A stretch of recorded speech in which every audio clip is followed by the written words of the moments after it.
Hi friends, బాగున్నారా? రేపు వరలక్ష్మి శుక్రవారం.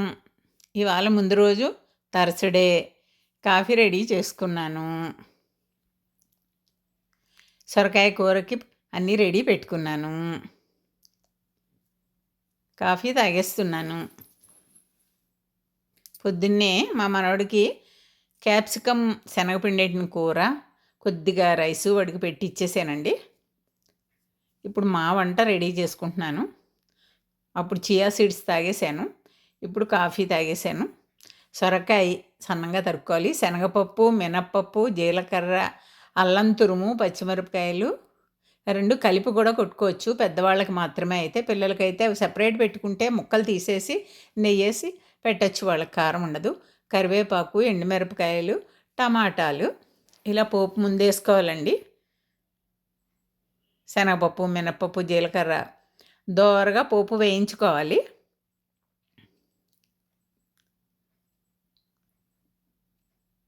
ఇది సహం వేగిన తర్వాత సిమ్లో పెట్టుకోవాలండి, లేకపోతే మాడిపోతుంది. ఇక్కడ సొరకాయ ముక్కలు అన్ని రకాల ముక్కలతో పులుసు దప్పడం అంటారు చూడండి, అది రెడీ అవుతుంది. కుక్కర్ పెట్టేశాను ముక్కలు. ఇది సహం కన్నా ఎక్కువగా వేగిన తర్వాత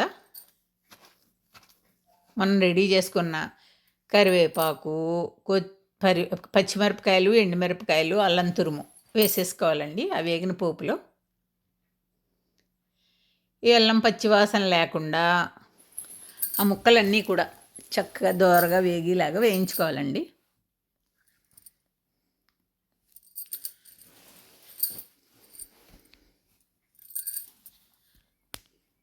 ఇలా దోరగా వేగాలండి, ఎక్కువ మాడిపోకుండా అన్నీ సమంగా వేగిన తర్వాత టమాటాలు వేసేసుకోవాలి. ఒక్క టమాటా చాలండి, మరి చప్పగా కాకుండా. టమాటా, సొరకాయ నీటితో ఉడికిపోతాయండి ఇవి చక్కగాను.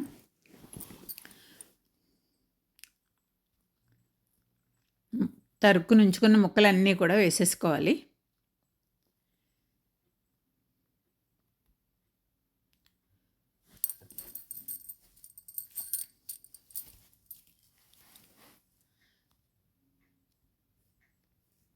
ఆ ముక్కలకి సరిపోయే సాల్ట్ వేసుకోవాలండి.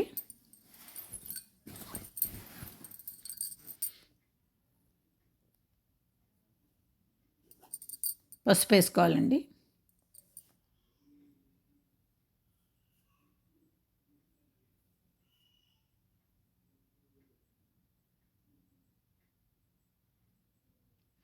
మొత్తం అన్నీ ఉప్పు, కారం, పసుపు అన్నీ కూడా. కారం వేయలేదండి, పచ్చిమిరపకాయలు, ఎండుమిరపకాయ, కారం, ఉప్పు ఇవన్నీ కూడా పైనుంచి కిందకి కలిసేలాగా కలిపేసుకుని మూత పెట్టేసుకోవాలండి. ఈ కుక్కర్ అయిపోయింది అనుకోండి, ఈ కూరకి ఇలా కొత్తిమీర కూడా వేసేసుకుంటే కొంచెం నీరు మొత్తం ఎగిరిపోయేదాకా ఉంచి, ఇది పెద్దవాళ్ళకి చిన్నవాళ్ళకి అందరికీ బాగుంటుందండి. స్పైసీగా అయితే ఉండదు, ఆ టమాటా కలర్ మూలాన అలా వచ్చింది, కానీ కొంచెం కమ్మగా పిల్లలకన్నా స్టేజ్ కన్నా కొంచెం బాగుంటుంది. మనం మిరపకాయలతో మనకి సరిపోతుంది, తీసేసి వాళ్ళకి సరిపోతుందండి. ఈ కూర చాలా మంచిది, బాగుంటుంది. ఇంట్లో బోళ్ళు కాస్తున్నాయి సొరకాయలు, అందరికీ కూడా ఇచ్చేస్తున్నాము. పెద్ద పెద్ద సొరకాయలు వచ్చేసాయి, ఆల్మోస్ట్ అయిపోయింది కాపు.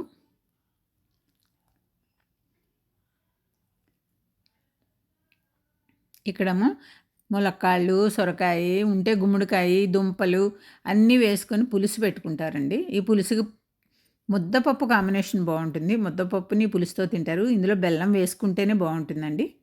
మేము కొంచెం ఆ మాత్రం బెల్లం వేసుకుంటాము. ఇది ఎక్కువ పెళ్ళిళ్ళలో, అన్ని చోట్ల ఫంక్షన్లో ఈ పులుసు ఎక్కువగా ఉంటుంది. తగ్గ ఉప్పు వేసుకోవాలండి, 2 స్పూన్స్ వరకు పడుతుంది.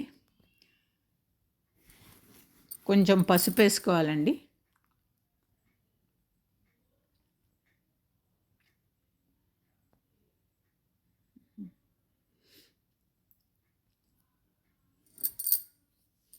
చింతపండు పులుసు నానబెట్టుకుని కొద్ది వేడి నీళ్ళు పోసుకుంటే తొందరగా మెత్తగా అయిపోతుంది. ఆ గుజ్జంతా, ఆ తుక్కంతా తీసేసి ఆ పులుసు పోసేసుకుని మొత్తం అవన్నీ కూడా కలియబెట్టుకోవాలి.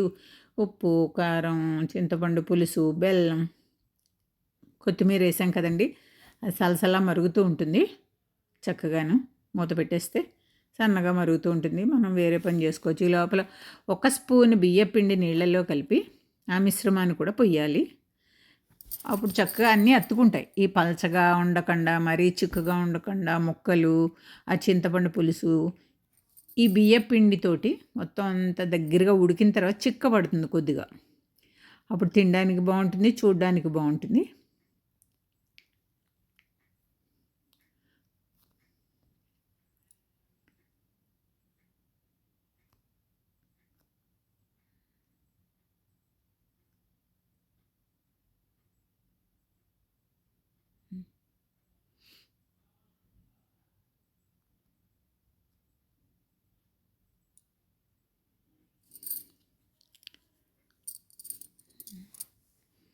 ఇంకా టిఫిన్ కింద మాకు ఇవాళ ఇడ్లీ అండి.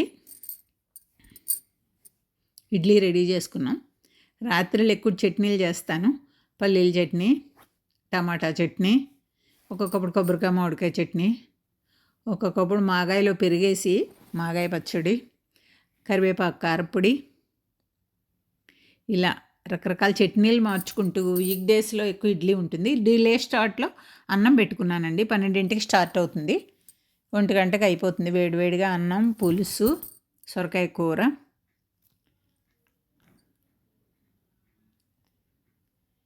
ఇడ్లీ, రత్నపురి గడ్డలు అంటారండి. ఇవాళ బాబాకి ప్రసాదంగా చేద్దామని.